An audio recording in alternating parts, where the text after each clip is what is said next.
진짜 보고 싶으셨어요? 일주일 만인데 되게 반갑습니다. 여러분들의 기도 덕분에 태국 잘 다녀왔습니다.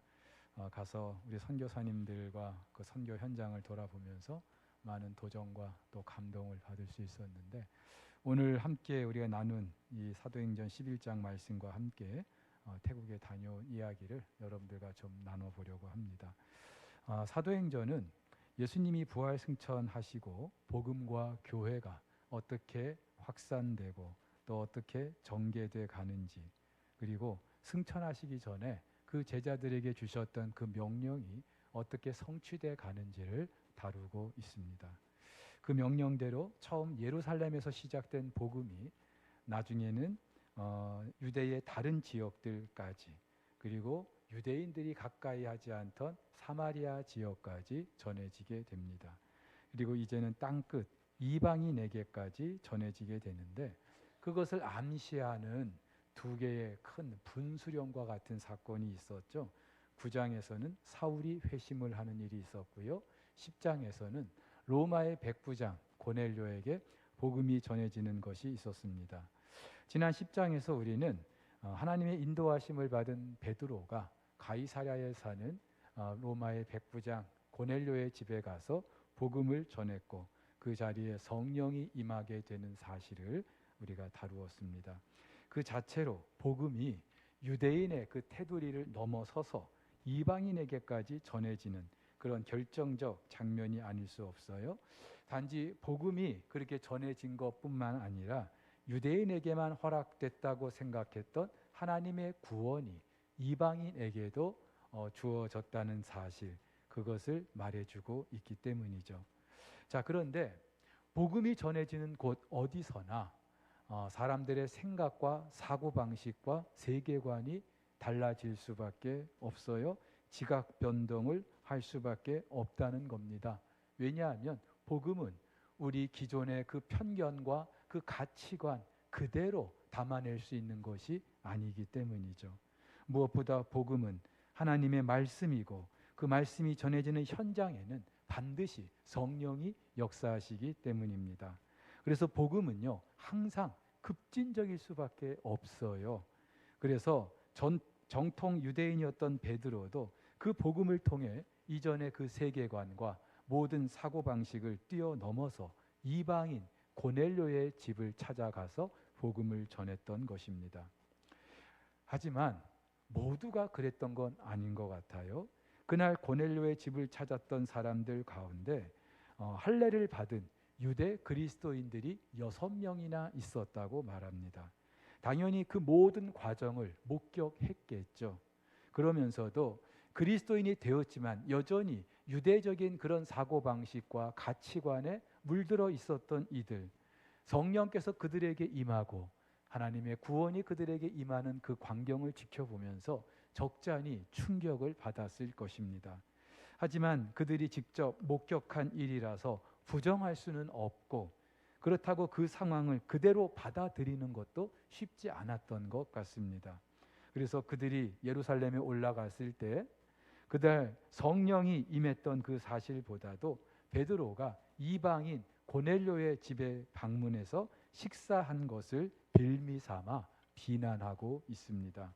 정통 유대인이 이방인과 함께 식사한다는 것, 당시에 금기시된 일이었기 때문이죠. 자, 그러자 베드로는요, 지난 10장에서 있었던 그 일을 처음부터 끝까지 차례대로 설명하고 있습니다.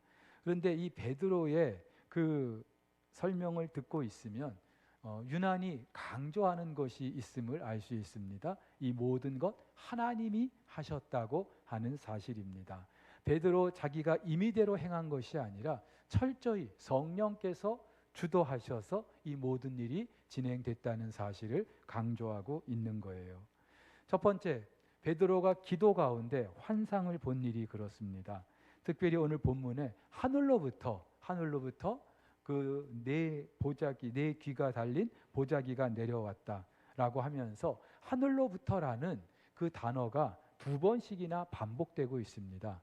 정통 유대인들은요, 하나님의 이름을 함부로 부를 수가 없었어요. 그래서 하늘이라는 말로 완곡하게 하나님을 불렀습니다. 그렇기 때문에 하늘로부터 내려왔다라고 하는 이 표현은 하나님이 내려주셨다는 그런 말이죠.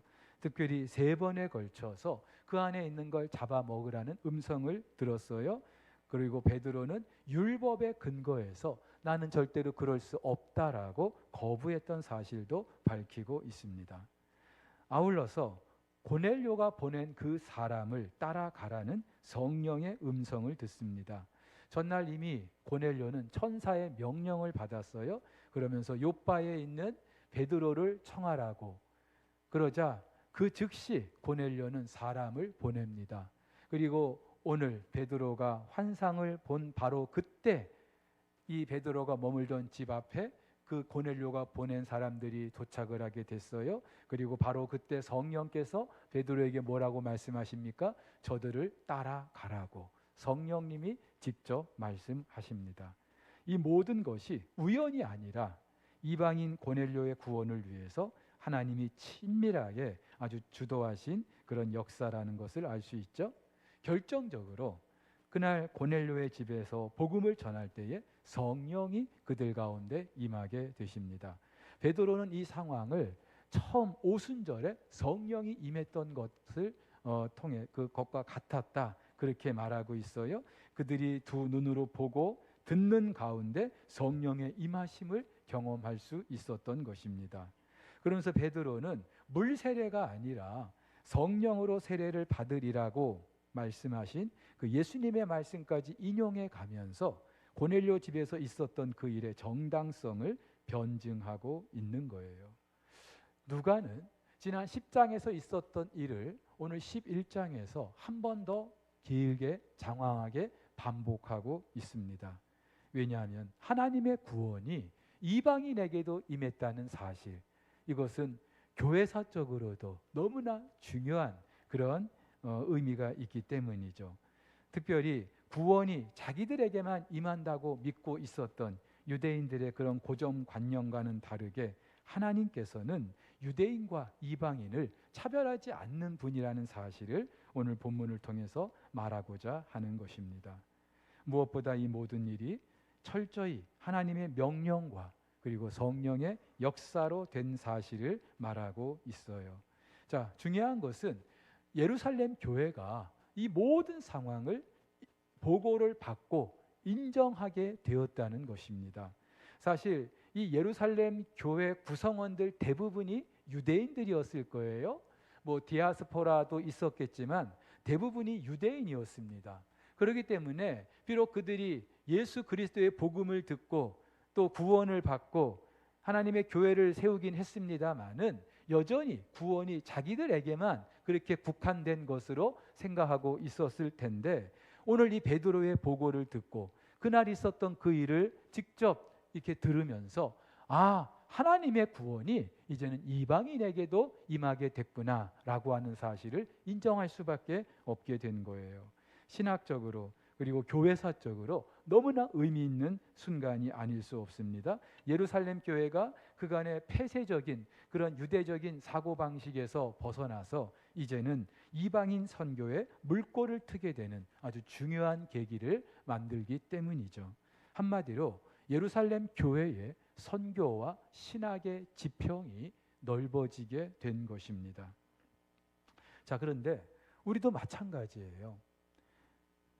오늘 고넬료에게 복음이 전해지고 성령이 임하신 이 사건은 동방의 고요한 나라에 복음이 전해지고 저와 여러분들이 그 복음으로 하나님의 자녀가 된 중요한 분기점이 되기 때문입니다. 여러분, 이 사도행전 10장 사건이 없었다면 저와 여러분들은 아직도 구원이 무엇인지 예수가 누구인지 모르고 그렇게 살 수밖에 없었을 거예요. 신실하신 하나님께서 이방인 고넬료를 비롯하여 이 땅의 모든 사람들에게 택하신 당신의 백성들에게 이 구원의 은혜를 허락해 주신 줄 믿고 감사를 드립니다. 자, 그러면서 우리 한국교회 어느덧 선교 140년을 맞이하게 됐습니다. 1885년 언더우드 선교사가 이 땅을 밟은 이래 어느덧 140여 년이 지나게 되었어요. 그간에 하나님께서 우리 한국 교회를 통해서 행하신 일들이 참으로 크고 놀라운 것을 알 수 있습니다. 무엇보다 복음을 받아들인 그런 나라가 이제는 세계적으로 선교 강국이 된 사실, 자타가 공인하는 그런 사실이기도 하죠. 하지만 안타까운 것은 그 140여 년이 지나는 가운데도 우리 한국 교회도 자칫 우리만의 그런 경직된 사고방식 또는 그 틀에 갇혀서 하나님의 일하심에 민감하지 못할 때가 있다는 사실이에요. 그런 면에서 이번 태국 선교지 방문은 여러 가지로 의미 있는 그런 일정이었던 것을 고백하게 됩니다. 우리 석포교회 올해로 설립 55주년을 맞이하죠. 절대로 적은 연수가 아닙니다. 하지만 상대적으로 선교에 대한 관심과 사역이 좀 미비했던 것도 사실입니다. 그러던 중에 지난 2014년 4월 27일 송호선 허웅수 선교사를 우리 교회 역사상 최초로 태국의 목사 선교사로 파송하게 되었습니다. 우리 석포교회 역사에서 너무나도 중요한 그런 분기점을 이루는 그런 때입니다. 파송을 받고 두 분의 선교사님 방콕에서 2년 동안 언어 훈련을 받았고요. 2016년 지금의 태국 북동부에 있는 사컨나컨 지역으로 옮겨서 사역을 시작하게 됐습니다. 그리고 지난 2017년 드디어 산티파 혼나케오 교회 처음으로 교회를 설립하게 됐고요. 19년에는 산티파 사컨나컨 교회도 설립하게 됩니다. 첫 번째 목사 선교사 파송이다 보니 교회적으로도 관심을 갖고 그간에 여러 단기팀도 다녀오고 저도 몇 차례 다녀오고 했습니다. 근데 안타깝게도 지난 2019년 이후 특별히 코로나 기간을 지나면서 지금까지 한 번도 다녀오지를 못했어요. 물론 재작년에 두 분 선교사님 안식년으로 한국을 방문해서 함께 교제하는 시간을 가지긴 했습니다마는 정작 선교지는 수년 동안 우리가 한 번도 다녀오지 못했던 거죠. 그러던 중에 근본에 우리 선교국에서 적어도 우리 교회 파송 선교사들만이라도 그들이 사역하는 그 현장을 한번 다녀오고 특별히 코로나 이후 그 사역의 현장이 어떠한지를 우리가 함께 경험하고 또 향후 교회적으로 전략적인 그런 선교 정책을 세우기 위해서 작년에 스리랑카에 이어서 근본에 태국을 방문하게 됐습니다. 좀 많은 분이 다녀왔으면 싶은 아쉬움이 있지만 그래도 저희 5명 일행 모두 다 하나님 은혜로 건강하고 안전하게 잘 다녀왔어요. 여러분의 기도에 다시 한번 감사드리고 다녀온 이야기를 잠시 여러분들과 함께 나눠보려고 합니다. 먼저 태국이라는 나라가 어떤 나라인지 좀 아셔야 되겠죠. 뭐 잘 아시겠습니다만은 태국의 국호는 타이랜드, 자유의 나라라고 하는 그런 의미가 있다고 합니다. 정치적으로는 입헌 군주국으로서 왕의 권위가 아주 절대적인 나라입니다. 면적은 남한의 5배 정도 되고 인구는 7천만이 넘습니다. 그러나 1인당 국민소득이 한 8,000불 수준, 그래서 우리나라하고는 좀 차이가 많은 그런 나라이기도 합니다.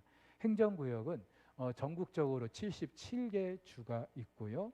지도에서 보시는 것처럼 미얀마와 라오스와 캄보디아, 베트남 등등의 그 인도 차이나 반도를 중심으로 다른 나라들과 함께 이렇게 있는 그런 곳이 태국입니다. 이번에 우리가 태국을 방문하면서 가장 우선적으로 찾았던 곳은 우리 두 분 선교사님이 사역하는 그런 교회였습니다. 말씀드린 것처럼 사컨나컨 교회 그리고 폰나케오 교회 두 교회를 개척했는데 선교사님이 파송된 이 사컨나컨은요 태국의 북동부 지역에 있습니다. 우리나라의 강원도와 같은 아주 외지고 또 여러 가지로 열악한 그런 곳입니다. 근데 우리 선교사님이 여기에 교회 두 곳을 개척을 했고요. 그 중에 사컨나컨 교회는 그 주 행정 소재지에 자리를 잡고 있습니다. 주일 오전에 세례교인 2명을 비롯해서 매주 6, 7명의 성도들이 예배를 드리고 있는데 저희가 방문했을 때는 모두 18명이 예배를 드리고 왔습니다. 한편 폰나케오 교회는요 시골에 있어요. 사컨나컨 교회가 도시에 있다면 이 폰나케오 교회는 한참 들어가서 시골에 있는데 이곳에서 우리 선교사님은 주로 어린이 중심의 사역을 하고 있습니다. 매주 토요일마다 이곳을 방문해서 그곳에 있는 어린이들과 함께 특별 활동을 진행하고 성경을 가르치고 함께 예배를 드리고 또 주일에는 어른 성도들과 함께 또 주일 예배를 드리면서 그렇게 예배를 드리고 있어요. 특별히 우리 선교사님이 안식년 이후부터는 그 폰나케오 시골 마을 직접 들어가서 그 집집마다 다니면서 그 가정에서 예배를 드리는 가정교회를 지금 비전을 가지고 사역을 진행하고 있습니다.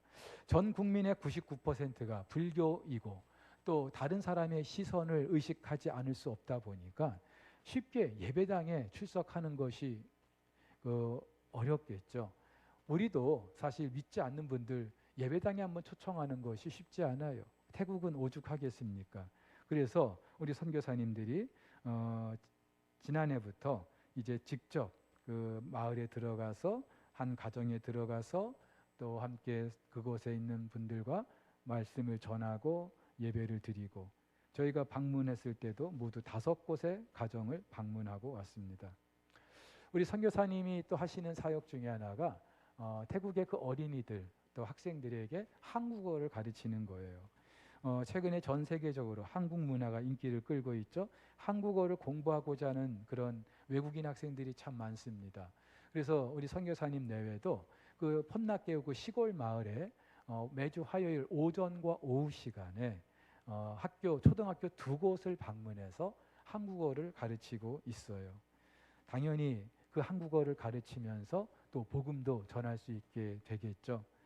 근본에 저희가 방문을 했을 때도 좀 낡은 칠판도 교체해주고 또 학교 관계자 학생들과 교제하는 시간도 가질 수 있었습니다.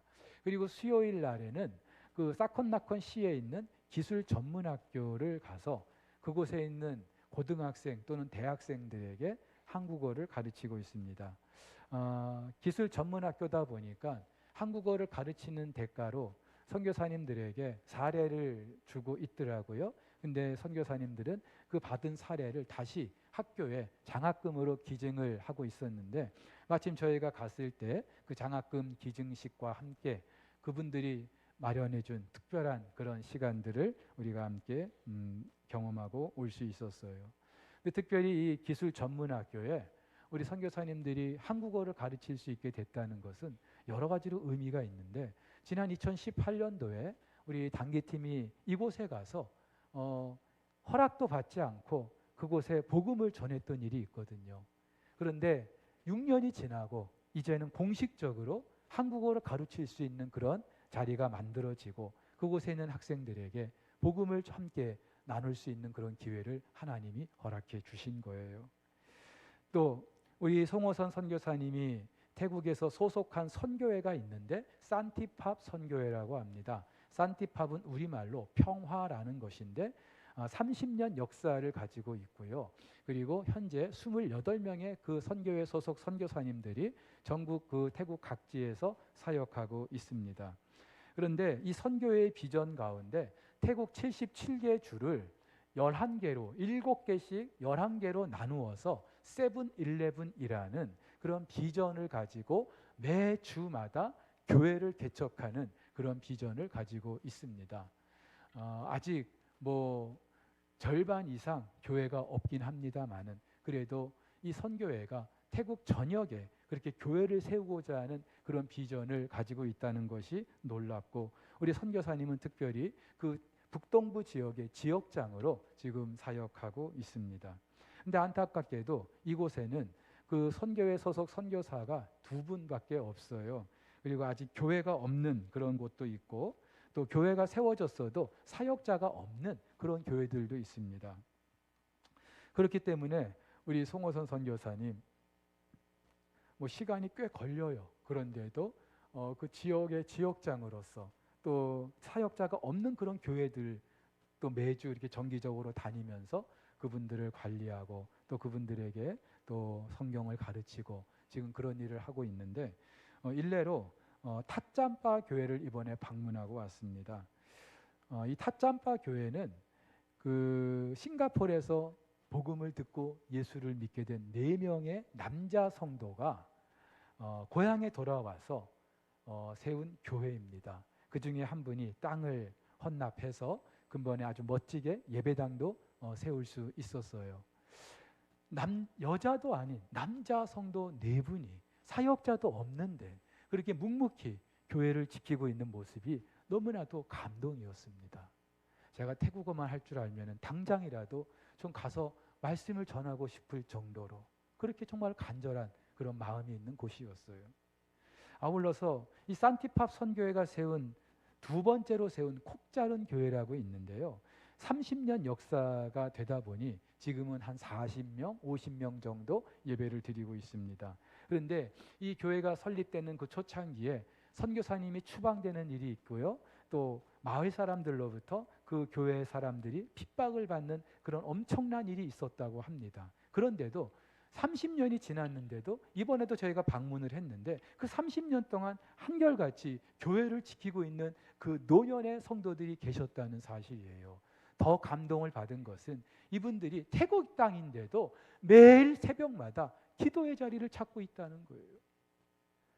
한국도 쉽지 않은데 태국은요, 뭐 주일날 예배 한번 드리면 정말 잘하는 것인데 이분들은 그걸 넘어서서 매일 새벽마다 그렇게 기도하고 있다는 거예요. 그래서인지 몰라도 그렇게 초창기부터 30년간 교회를 지켜왔던 그분들, 그 후손들을 보면은 대부분이 목회자들이라고 합니다. 하나님께서 그분들의 수고와 그 눈물을 그렇게 갚아주시는 거예요. 사실 태국은요, 선교사들의 무덤이라고 불릴 정도로 영적으로 너무나 어두운 곳입니다. 종교적으로도 정령을 숭배하고 또 미신을 숭배하고 우상을 숭배하는 그러한 곳이고, 우리 송호선 선교사님이 파송된 이 사컨나컨 지역은요, 얼마 전에 영화, 우리나라에서 랑종이라는 그 영화가 개봉이 된 적이 있었는데 굉장히 음산하고 또 주술적인 그런 분위기를 다루고 있는, 그러니까 영적으로 굉장히 어두운 지역이라는 것을 이 영화 하나만으로도 알 수 있어요. 근데 이 영화의 주 무대가 바로 사컨나컨이라는 것이죠. 물론 태국은 공식적으로 99%가 불교의 나라입니다.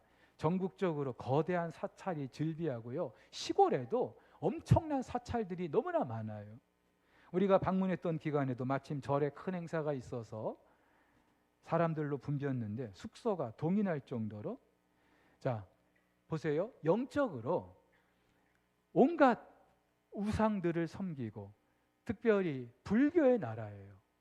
무엇보다도 태국은 입헌군주국이라고 왕의 권위가 절대적입니다. 왕을 모독하면은요 징역 몇십 년을 살기도 해요.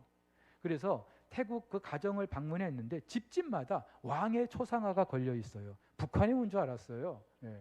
그리고 가는 곳마다 그 왕을 숭배하기 위한 사원이 마련돼 있었습니다. 자, 이것만 봐도 이 태국이라는 나라가 영적으로 얼마나 힘들고 어려운 나라인지를 알 수가 있었어요. 선교 역사가 195년입니다. 우리나라보다 50년이나 앞선 그런 나라인데도 전 국민의 1%만이 기독교인인데 그 1%도 천주교인들 또 온갖 이단들까지 다 포함시킨 그런 통계라고 하니까 얼마나 영적으로 힘든 나라인지 알 수 있죠. 게다가 태국 사람들 자체가 변화를 굉장히 싫어해요. 지극히 현세적인 사고방식으로 현실에 안주하고자 하는 편인데 자연스럽게 물질에 집착할 수밖에 없겠죠. 사회적인 지위나 평판에 민감하고 그렇기 때문에 복음을 쉽게 받아들일 수가 없는 거예요. 게다가 이 나라는 모든 국민들의 사고방식이 불교로 그렇게 물들어 있기 때문에 그 불교를 떠나서는 살 수가 없는 거예요. 자, 그런데 제가 한 가지, 이 나라가 그렇게 99%가 불교라고 하면은 좀 윤리적으로 또 도덕적으로 그만큼 나라가 안정돼 있지 않을까 기대 아닌 기대를 해봤어요. 그런데 그 기대는 산산이 깨지고 말았습니다. 태국에는요 아버지가 누구인지 모르는 그런 아이들이 태반이래요. 그만큼 성적으로 아주 문란한 그런 나라가 태국이에요. 게다가 소위 트랜스젠더 성소수자들이 아주 공공연하게 활동하고 있는, 저희가 방문했던 그 학교 교사 가운데도, 학생들 가운데도 트랜스젠더들이 있더라고요. 음식점에 갔는데도 있더라고요. 그러니까 이 나라는 영적으로 너무나 어두운 그런 나라라는 사실을 알 수밖에 없었어요. 선교사님 말에 따르면은 태국이 영적으로 가장 심각한 특징 5가지를 말씀하셨는데, 거짓된 것, 교만한 것, 그리고 자주 분열하는 것, 음란한 것, 우상 숭배. 근데 여러분, 어쩌면 자연스러운 일일 수도 있어요. 악한 영의 속성들이 불의함과 거짓됨과 교만함 아니겠습니까? 음란한 거 아니겠습니까? 그래서 선교 역사가 우리나라보다 훨씬 오래됐는데도 자립한 교회들이 드물고요. 그나마 아직도 선교사들에게 의존하는 교회들이 대부분이라고 합니다. 영적인 가성비로 치면은 정말 답이 없는 나라가 태국이에요.